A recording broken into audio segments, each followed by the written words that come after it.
the UFC heavyweight, is officially done. During the UFC Vegas 69 post-fight press conference, UFC President Dana White announced that the promotion has cut ties with the former interim heavyweight champion, Big Ben Rothwell. "He just lost his third straight fight tonight," said White. "He's been here a long time, we let him go." Rothwell was originally signed by the UFC in 2013 and became the interim heavyweight champion in 2016, after he defeated Josh Barnett. However, he lost the title in his next fight against Fabricio Werdum. Despite being a fan favorite, Rothwell has struggled in recent years and is now winless in his last 5 fights. His last victory came in June 2020 when he defeated Ovince St. Preux via knockout. Rothwell's release marks the end of an era for the UFC, as he was one of the longest tenured fighters in the promotion is history. He leaves the UFC with a record of 10 wins and 8 losses. Rothwell's manager confirmed the news on Twitter, writing, "It's official. Big Ben has been released from the UFC after 10 years. Can't wait to see what the future holds for him." Rothwell's departure from the UFC comes as a surprise to many fans, as he is one of the most recognizable faces in the promotion. He is known for his knockout power and entertaining personality. Rothwell's signature move, the Big Ben Slam, has become a fan favorite, and he has been featured in several highlight reels. Rothwell's future plans are currently unknown, but it is likely that he will continue to fight in the MMA circuit. He has been linked to Bellator MMA in the past, and could be a potential addition to the promotion. Rothwell's departure from the UFC is a significant loss for the promotion. He was a fan favorite, and his knockout power and entertaining personality will be missed. We wish him all the best in his future endeavors. What do you think of the UFC cutting Rothwell? Leave it in the comments below. Former UFC middleweight champion Robert Whittaker reacts to Israel Adesanya's latest title defense against Sean Strickland at UFC 293.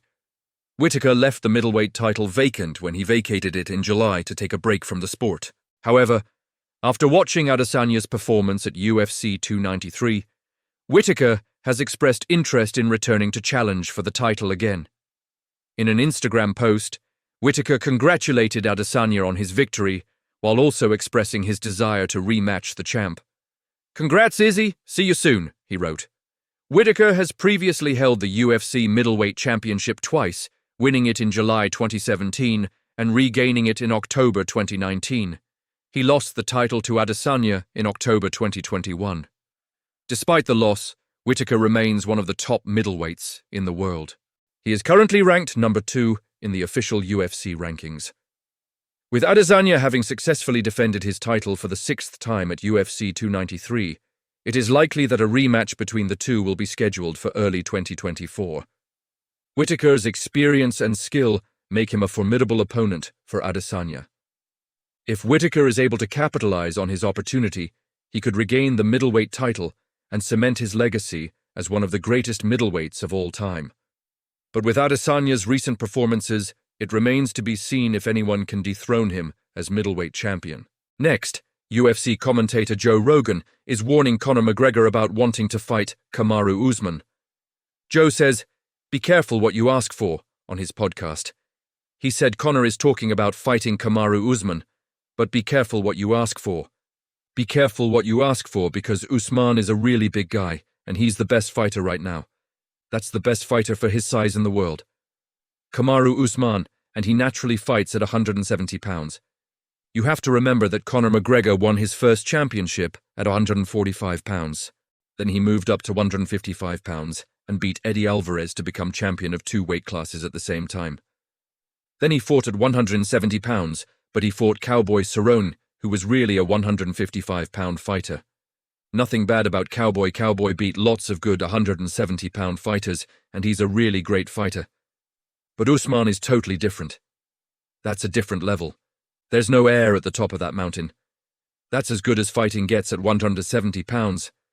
I would put Kamaru Usman against any 170-pound fighter that ever lived. I'm not saying he would beat George St. Pierre. I'm not saying he would beat all of them, but he might beat all of them. He might be the best there's ever been at 170 pounds. He's as good as they get. He hits super hard and can knock people out. He's amazing at wrestling, and nobody can take him down. And he's still getting better. He's still getting better. Being strong in your mind is so important. being able to keep going when things get tough, being able to figure out what to do when things go wrong. How do you change your plan? What choices do you make? Do you have any quit in you? Some people have a little bit of quit in them. You just have to find out how much. And people have made Conor give up before. He's tapped out. But nobody's made Usman tap out except one time. The second fight of his whole career, he got caught in a chokehold and had to give up. But he was new back then. Since then, he's beaten everybody.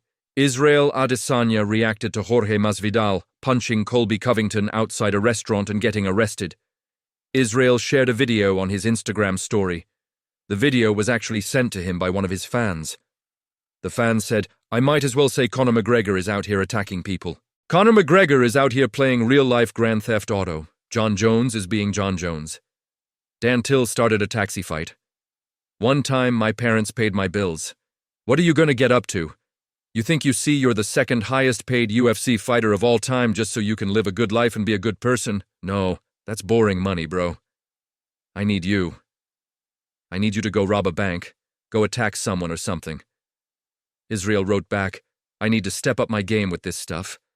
I'm way overdue for causing trouble on the streets. What should my first crime be?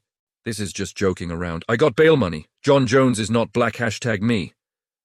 Chael Sonnen gives a little update on how Colby Covington is doing since the fight with Masvidal. Chael said Colby is not doing well. On his YouTube channel, Chael said, "Not good. You guys keep asking me how Colby is doing. I'm going to be very light on details. This is not my story to tell. You want an answer? There's your answer. Not good." Michael Bisping and Anthony Smith on the Believe You Me podcast talk about Paddy Pimblett. Paddy just won his second UFC fight over the weekend. He beat Rodrigo Vargas with a chokehold in the first round. Bisping and Smith talk about how Paddy is almost crazy with how much he believes in himself, but they also say that if you want to be the best, you have to believe in yourself like that, or nobody else will. Paddy has a crazy belief in himself, just like Conor. There is no reason he should believe that he's that good, and there's no reason that Conor should have believed that he was that good, or that he could do what he could do. Well, I don't know. Conor was incredible at punching, and he's still good. He's still good, but he's missed a step. Paddy doesn't have that, but he's got more skills in different areas. But there is no reason. He is crazy. He is crazy in how good he thinks he is, but he's proving it. But it works. I think sometimes you got to be a little bit, you have to believe it. You got to get a weapon. Of course he can, and it breaks people down. It breaks their spirit when they see how confident you are. He's this confident for a reason. Do you know what I mean? You have to carry yourself in a certain way. You have to believe it. If you're not going to believe in yourself, then who else is going to believe in you? You know what I mean? And you have to almost get a weapon. Josh Thompson on the Weighing In podcast reacted to Jorge Masvidal punching Colby Covington outside a restaurant in Miami. Thompson said it's a bad situation for Jorge because now he lost to Colby and might have to spend time in jail and pay money as punishment. There's a lot of people that say they would do something when you talk about their family and talk about their kids, or do something to their family and their kids, and there's people that will actually do it. Yeah, and that's what the difference is. I mean, people will talk about it, and there's people that will do it. So in this situation, I think it's a really bad situation for Jorge, because you just took yourself from being a big draw. You know, I know you lost your last fight to Colby. I get it. I understand the frustration, all those things that come with it. But do you think by doing 6 months in jail or 3 months in jail or paying